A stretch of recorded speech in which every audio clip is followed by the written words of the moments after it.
Good afternoon, everyone, and a warm welcome to this European Union side events. My name is Gabriel Carlin, and today we'll talk about between adaptation and mitigation, the role of circular economy in fighting climate change. And we can take the next slide, please. So for the next 30 minutes, we will focus on the role of circular economy, and I will start this session with a short introduction, explaining the basics of circular economy, but also the general idea of how it can fight climate change. After that, we will have three different projects and that we will present by Mr. Ferdinando Rossi from the Lazio region and Mr. Marcello Colledane from Politecnico di Milano and then Ms. Daniela Bruccoli from Velta. These three presentations will showcase current actions that are being deployed to support a systemic transition to circular economy. Next slide, please. So what is circular economy and why is it important to make this transition? Many of you might already be well understood with this concept, especially after early events today here at COP26, while others might be new to this topic. The first aspect that is important to understand is its reaction towards a linear economy, meaning the economic system that we are used to, where we take materials to produce something and after its use, it's discarded as waste. This approach is usually called a take, make, and waste approach. This system makes assumption that our supply of resources are infinite. A linear economy doesn't think about capturing the value of each material and product. So what is circular economy then? A circularity-based model captures and keeps resources like materials, energy, and products in economic system as long as possible, in purpose of creating a resilient net zero world. When we manufacture products, it immediately gains its value through our labor, but also the energy cost and input of materials. If we manage to rethink the way to reuse a product, it will keep its value. If we instead recycle a product, the capturing of its value is less due to the fact that recycling requires energy during its breaking down of materials in the recycling process. Still, recycling product is still better than letting it go to waste. Hence lies the importance of discovering new ways of using materials and recurrently capturing its value. Examples of this will follow by our speakers that I will soon leave the floor to. But before that, I would like to talk more about why circular economy then. Why the transition and how can it contribute in the fight against climate change?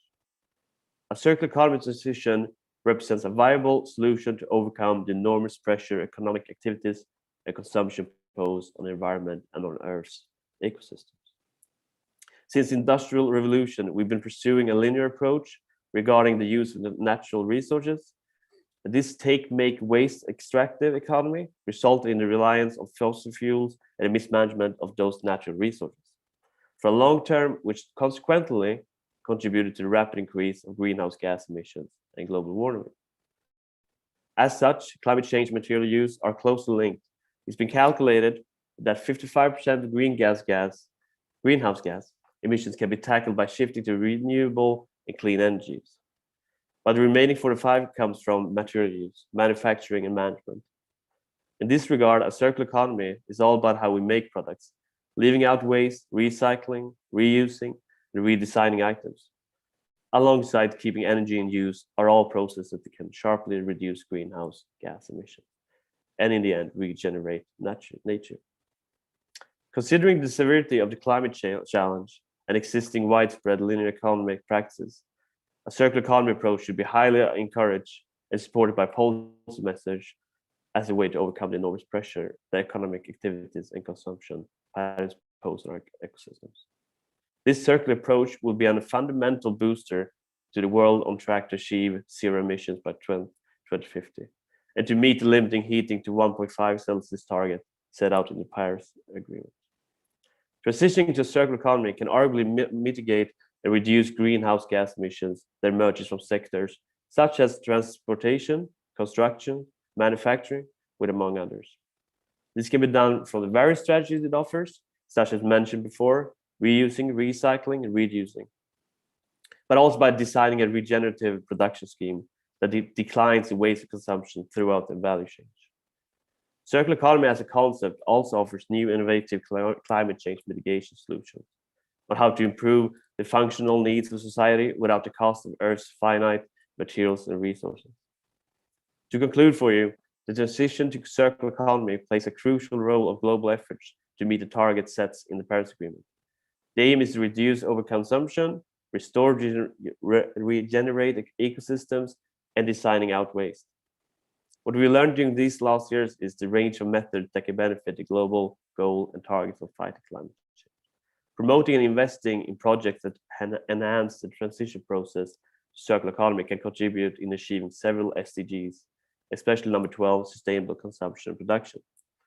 Now it's time for me to leave the floor to our speakers who will showcase 3 different ways of installing and implementing projects that exemplifies the power of integrated circularity projects. I will leave the floor to Mr. Fernando Rossi from Lazio region, who will now present the Replace project, a project that aims at improving management, implementation, and monitoring of regional policy, targeted at facilitating the transition towards the circular economy. The floor is yours, Fernando. Hello, good morning, good afternoon, thank you very much. I'm Ferdinando, I'm from Rome, I work for Lazio region. I work for the Housing and Urban Planning Department, and currently I am the project manager of the Replace project. Replace is an Interreg Europe project. We are working with 8 partners, 7 partners. Lazio region is the lead partner, plus 1 advisory partner. Replace stands for Regional Policy Actions for Circular Economy. The goal of the project is to promote the transition toward a more circular economy by improving the policy instruments that each of the partner is addressing. Next slide, please. Replace is actually a capitalization project. We are trying to capitalize what we did already in a previous Horizon 2020 project. The name of that project was Screen.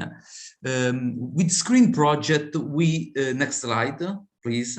With the Screen, we developed a methodology that we are now testing with Replace.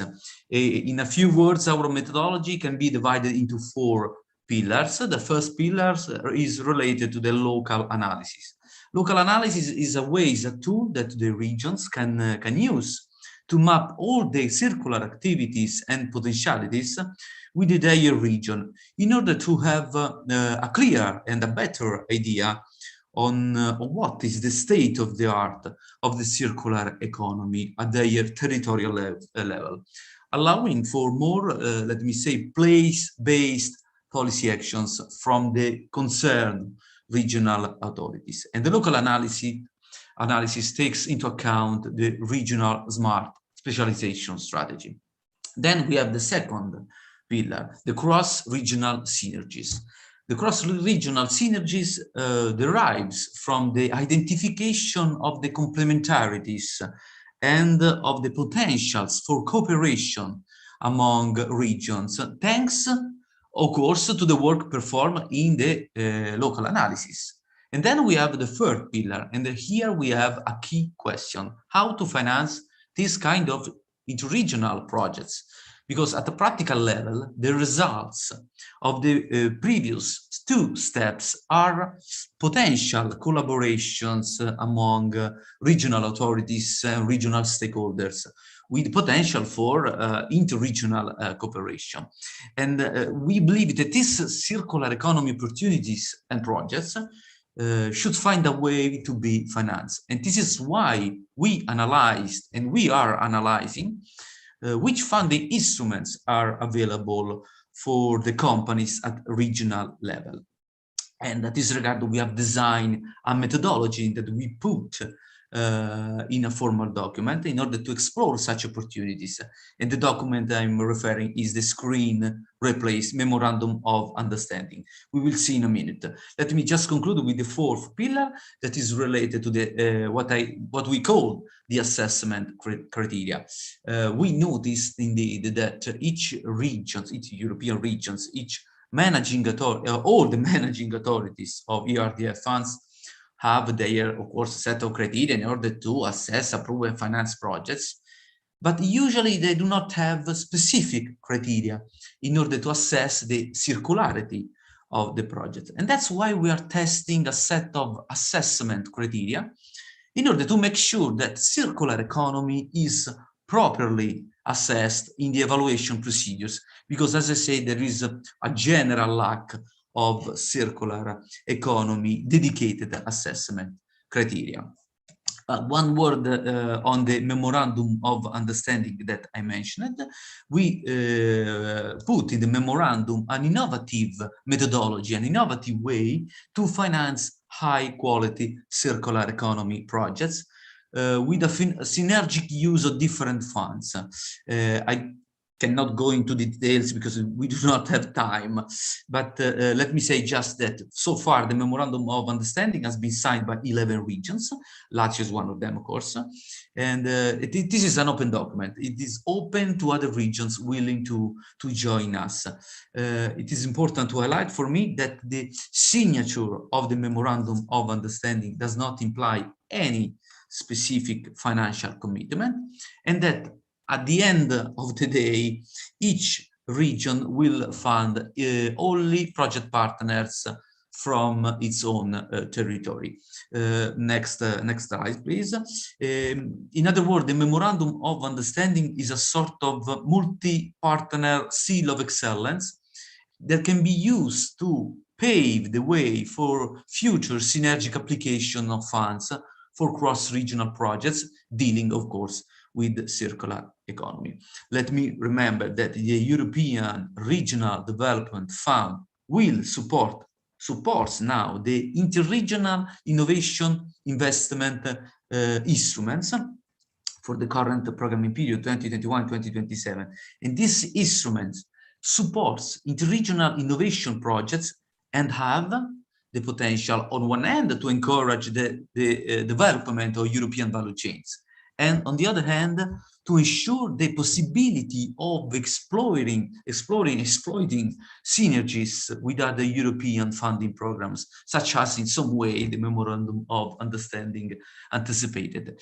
In other words, the new instrument can serve to fund financial and advisory support for interregional innovation projects in shared smart specialization areas, and for the development of value chains, especially in less developed regions. What does it mean? It means that ERDF now, new direction, highlights and increases the possibility of funding the cross-regional cooperation. At this regard, of course, the Commission shall have an important role, but what I want to highlight, just to conclude, and what we planned in the Memorandum of Understanding is in some way now clearly visible in the new legislative framework of the new programming period.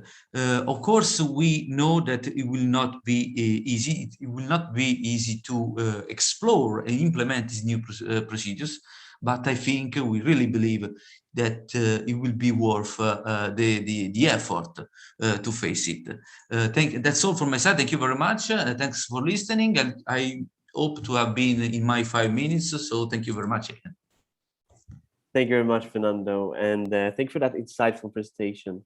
And now I will leave the floor to Mr. Marcello Colledani from Politecnico di Milano. He will present the DigiPrime project, a project that develops a digital platform that wants to offer a tool for supporting the industrial environment to the transition. Good afternoon, also from my side. I'm Marcello Colledani, professor at the Department of Mechanical Engineering on Politecnico di Milano, and I'm the coordinator of the DigiPrime project. Extended title is Digital Platform for Circular Economy in Cross-Sectorial Sustainable Value Network. Next slide, please.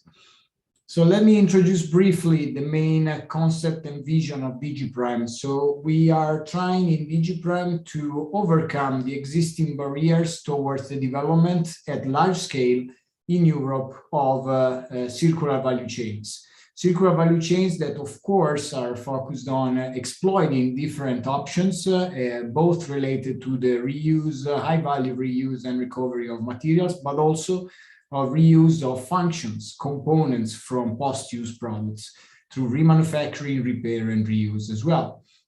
What are the main difficulties that we are addressing in DigiPrime? I would say that the key challenge that we are facing is actually the enabling and the unlocking of the information exchange between different stakeholders of the value chain, thus solving the current information asymmetry that drives the existing linear value chains. What does it mean in practice? Well, information is not flowing from the manufacturer to the use and service to the recyclers or remanufacturers. And this makes the processes very complex, very challenging, and of course, directly affects the efficiency of all the processes actually aiming at reusing materials or components. The other main issue we are facing is the guarantee of the quality of the material obtained through recycling, through specific certification of the material properties in order to demonstrate that this material can meet specification for reuse. And of course, thus increasing the acceptability of products embedding recycled materials. So with these three main objectives in mind, next slide, please. We set up the DigiPrime consortium and DigiPrime project. DigiPrime is a quite large consortium, 36 European organizations from 11 European countries, about 16 million funding. And the main objective is actually to develop a new concept of circular economy digital platform that is overcoming the current information asymmetry, exactly to overcome the problem that I mentioned before. Of course, this project puts together and tries to exploit the links between two important areas of development in Europe: digital transformation of European industry and, of course, transition at large scale to circular economy business cases and circular value chains. The project is in the second year, at the end of the second year. Next slide, please. I will share some pillars of this project. Basically, we are organized with three main elements, pillars. Next slide, please. The first one being the platform architecture. So we have been developing the concept of a federation of platform nodes. What does a federation mean? Basically, is a decentralized architecture where each node of the platform actually contains information about product and material in specific sectors and specific regions. And these prototypes, this archetype of architecture is then extendable to different regions in Europe and to different sectors. And of course, there is capability to integrate the different sectors or regional nodes in order to exchange information and to make completely transparent the acquisition and the exchange of information between nodes. How? We exploit the capability of blockchain technology in order to favor the traceability of the information exchange between sectors and regions. Of course, these are technical enablers. I don't want to go too much in details that make it possible, together with a data policy framework, to exchange in a secure way information and data about product and materials among stakeholders in the circular value chain. Next slide, please. The second key pillar is our services. Of course, having a platform is important because you can store and update information, but what is really useful for end users, for consumers, stakeholders, companies, but also for regional stakeholders, as we will see later on, is the services, is what you can do with this data. We are developing, and we have been developing in the second year of the project, two types of services, what are called vertical services or operational services, and what are called value chain oriented services or horizontal services. The value chain oriented services are exactly those that go in the direction of favoring information exchange and favoring horizontal integration of stakeholders in the circular value chain. The horizontal services are those that support a more efficient operation of the industrial stakeholders in different nodes of the value chain. Just to make you two examples, one of vertical operational service and one of value chain oriented service, you can read on the figure on the left we have a interesting value chain oriented service that is this demand supply matching. I will give you an example later on, but basically this has the goal to exchange supply information about materials and requirements from users that can reuse this material in the same or different sectors. For one example of a vertical service, you can read yourself what is called the product avatar. What is the product avatar? Basically, in combination with the DR manufacturing information system, it's the service that enables to trace information about the product along different stages of the value chain and to see how the status and the conditions of the product is actually evolving during the use phase. So very similar to the concept of a digital product passport that is now under discussion for specific product sectors. Next slide, please. And the third element is our pilots. Of course, we developed the architecture, pillar one. We have the services, we enrich the architecture with a specific user-oriented service, and then we demonstrate that the architecture with the services actually help industrial stakeholders to make more efficient existing value chains, for example, pilot 2, mechatronics and electronics, but also emerging value chains, for example, pilot 1 on batteries.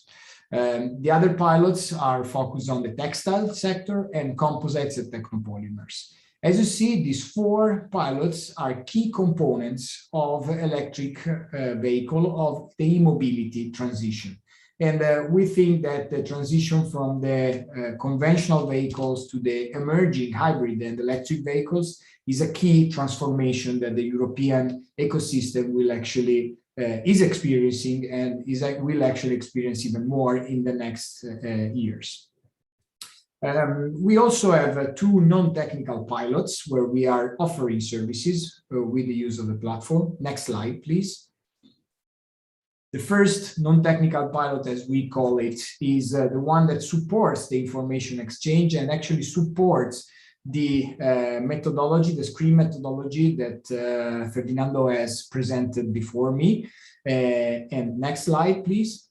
The last non-technical pilot is the one focused on the services related to the Vanguard Initiative, DME Manufacturing for Circular Economy demo case.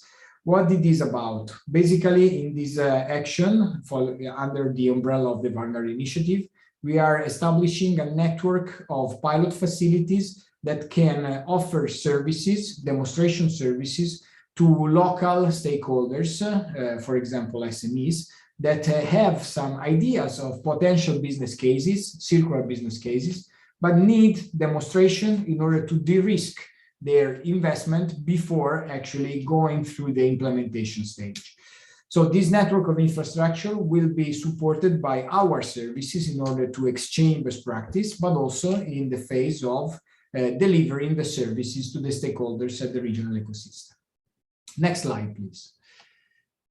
Basically, this is my last slide. I promise you an example of horizontal value chain integration service. This is actually the schema of what we call demand supply matching. This has been developed by the Luria University, a partner of DigiPrime.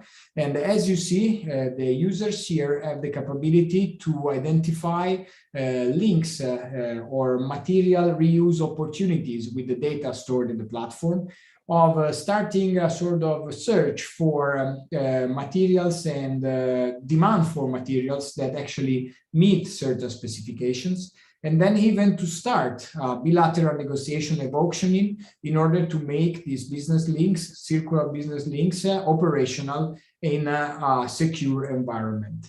And this is probably the first existing service that actually promotes business interaction with a cross-sectorial nature within a controlled, let's say, digital environment. And we really expect this to start and enable more extensive cooperation among sectors in order to unlock circular economy potentials, what is not really happening systematically today. So with this slide, next slide, please. I have finished the presentation of the project. Just go on our website and www.digiprime.eu. And in April, we will launch the first set of open calls because this project is actually exploiting the DG Connect cascade funding. So we will use some open calls for enriching our platform with new services, and second call for enriching our platform with new pilots. And here I finished, and thanks a lot for your attention. Thank you very much, Marcelo, for describing that digital approach to circular economy. Now we'll leave the floor to my colleague Daniela Bruccoli from Velta. They will describe for you the Policy Lab initiative. The floor is yours, Daniela. Thank you very much, Gabriel, and good afternoon, everyone. I'm Daniela Bruccoli, and I'm the communication manager at Velta. And I just would like to briefly introduce you to another initiative that is inscribed in the framework of regional cooperation for a transition to a circular economy. And such initiative is the Policy Lab for a Europe Made by Circular Region, which sets itself as a think tank open to all those regional offices and public authorities and stakeholders willing to co-create and collaborate to design better policies enabling a circular economy approach. Now, just to give you a little bit of a background, the Policy Lab was established in 2017 by European regions involved in the SCREEN project, which started in 2016 and ended in 2018, and was aiming at defining a replicable approach towards a transition to a circular economy in European regions. Now, of course, in light of the huge success and the enthusiasm expressed by the partners, the Policy Lab continued after the end of the project as an informal cooperation network between European regions, but also open to stakeholders that are willing to improve their innovation capabilities regardless of their starting point. Now, certain Policy Lab activities also have formed the basis for other current projects that are ongoing. And of course, there is the Interact Europe Replace project and the Horizon 2020 DigiPrime 1 that have been already comprehensively described before by our speakers. But there's also another one that has been recently added to the list, and that is the Horizon 2020 Frontier project, which has just started in 2021 and it will end in 2025. And that's also a project that will ensure the transition of the Losky region in Poland, and then the systemic solutions will be reiterated in other European regions. Can you change the slide, please? Okay, so what is the Policy Lab now? Basically, the Policy Lab runs in 3-month sessions. So that means that every 3 months, we pose a general research question that we try to address by organizing a workshop in each month to foster the discussion between European regions and stakeholders. So that means that in each workshop, we formulate a specific set of sub-questions and then we collect all the inputs and insights that will lead to the main questions resolution at the end of the period. Now, at the end of the 3-month period, we issue a publication that is then disseminated also to the committees of the European Parliament that are dealing with circular economy. So far we've submitted 2 publications that are available at the website that you can see in the slide, so screenlab.eu. So if we have to look ahead and if we take into consideration the memorandum of understanding that has been previously introduced and that foresees a common funding of cross-regional circular economy projects, the Policy Lab will drive activities towards that direction. So that means towards the definition and implementation of interregional innovation projects participated by the European regions. So that is, in very shortly, a general overview of this initiative. And before wrapping up, I just would like to spend a couple of words on the importance of cooperation, especially in a situation in which, the COVID pandemic caught us a little bit unexpectedly and totally unprepared, because things would have been the same without a real commitment to make them happen, work, and function. So during this time, we had extra time to think, to reflect upon what is going on in the world and define our actions and priorities to redirect our goals to overcome the enormous pressure that economic activities are posing on the environment. And we got to understand the role of circular economy in addressing almost half of the emissions and in tackling climate change. So of course, all the circular economy practices needs to be supported and promoted by cross-regional cooperation and policy instruments, leading to more and more practical demonstrations. So, and I really believe and hope that thanks to this collaborative effort, we will eventually manage to mitigate climate change and adapt to life. So that's all from my side. And I really would like to wrap up by thanking you all for joining our session today and for witnessing all the measures that are being deployed to tackle climate change. So thank you very much. Have a nice day. Thank you, Daniela. Thank you, Marcelo. And thank you, Ferdinando. That was all from us. And have a good evening and prosperous COP26 event.